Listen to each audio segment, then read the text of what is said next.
In 1945, a British writer, George Orwell, published the book Animal Farm. People in my generation grew up reading it. I had to read it in high school. I had to read it again in college. I don't know what the current generation reads when they're in school, but we certainly read it. And we understood it as what it was, a critique of communism. And one of the most famous quotes from the book is the saying that all animals are equal, but some animals are more equal than others.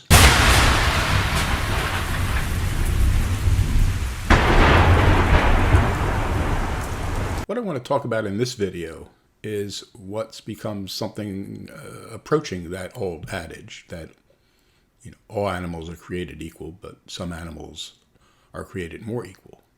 And that's Black Lives Matter. All Black lives matter. I'm not about to dispute that. But the question is, do some Black lives matter more than other Black lives? Is there this similar inequality that we saw in Orwell with the whole question of the mattering of various Black lives? On May 25th of this year, George Floyd was murdered by a white policeman in Minneapolis, Minnesota. Unless you've been living under a rock or you've lost your mind, you know about that. You know about the killing. You know of who George Floyd is. And since that date, we've seen protests that morphed into rioting, looting, and arson. Not just in Minneapolis, but they've spread across the country. They've spread from coast to coast, from north to south. We've had protests, rioting, looting, and arson right here where I live in Tampa, Florida. We watch it on the news every night, during the day. It's in our papers.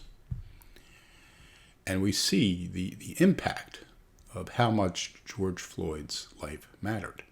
Not just to his immediate friends, his relatives, not just to African Americans, but the people writ large across this country. But what you probably don't know is that the weekend before George Floyd's death in Chicago, Illinois, 39 people were shot. 10 of them died. 10. African Americans mostly, killed by other African Americans. Do you know their names?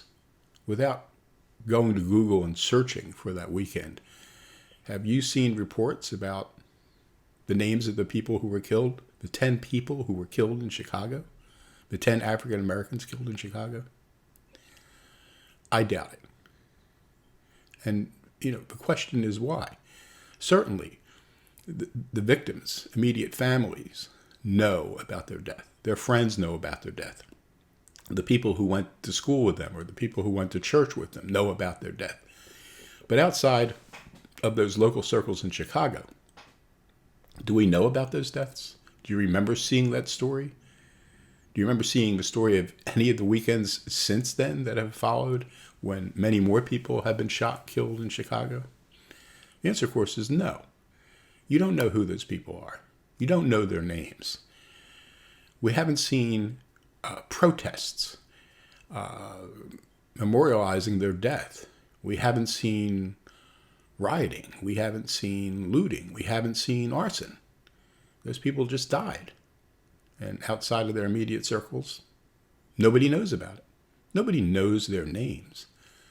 There are no vigils conducted across the country for them. You don't see people kneeling and apologizing for their death. But if you don't know the names of the people in Chicago, and, admit it, you don't, without looking them up. You do know the names of George Floyd. You do know the names of Mike Brown and Freddie Gray and Eric Garner and Ahmaud Arbery. You know those names. And if you look at the two groups, the groups of the names you know, and the names of the people that you don't know who were murdered in Chicago the same weekend, the weekend right before George Floyd was murdered, why don't you? What's the difference? What's the difference between the names you know and the names you don't know? Both sets of names are African Americans who were killed in a senseless fashion. They were both victims of violence in this country.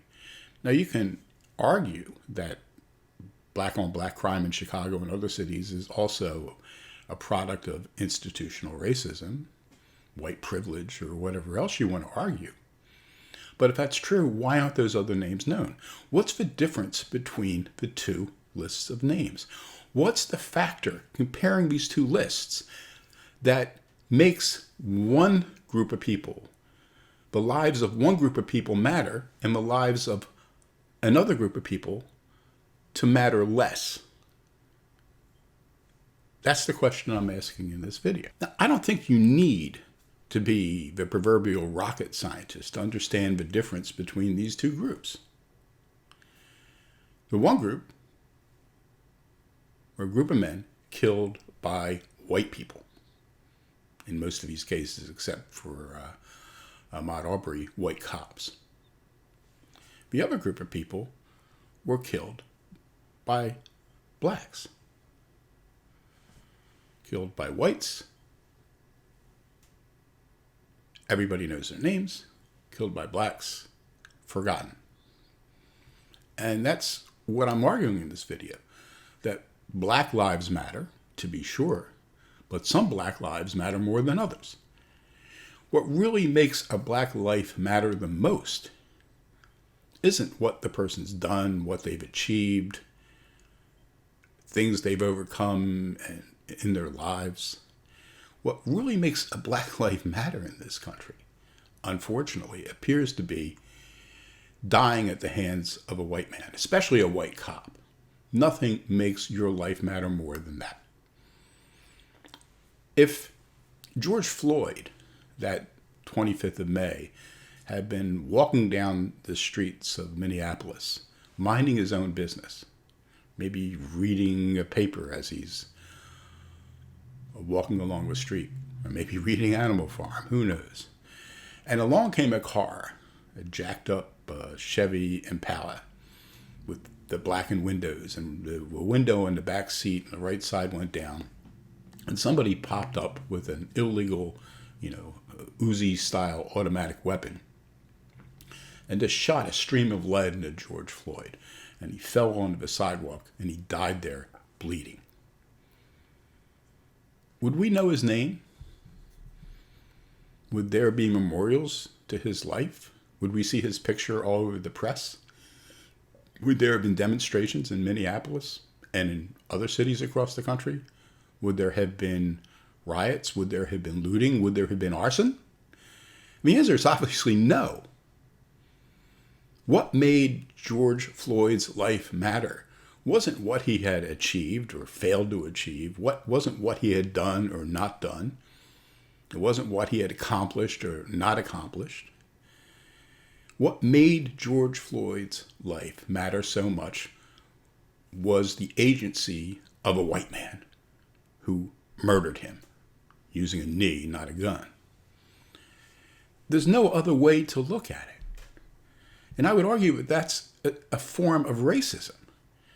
That what really makes Black Lives Matter is death at the hands of white people. If you don't die at the hands of white people, your life apparently, I'm not saying it doesn't matter. It certainly matters to the people around you, but it doesn't matter to the country. So what you need to truly make Black Lives Matter is for a white person to join the encounter and make sure that the death of that black man comes at the hands of that white person. Without that, George Floyd's life really wouldn't matter very much. And I think that is a form of racism, because what you're doing here, and we all know what's happening, the point here isn't so much to cherish the memory of George Floyd, it's to use his death at the hands of a white person as a way to enable political change. And who wants the political change? Certainly Black Lives Matter wants the political change. Other groups want the political change. But the people who are driving all this is the progressive left in the United States. They're the ones who decide which black lives really matter, along with their allies.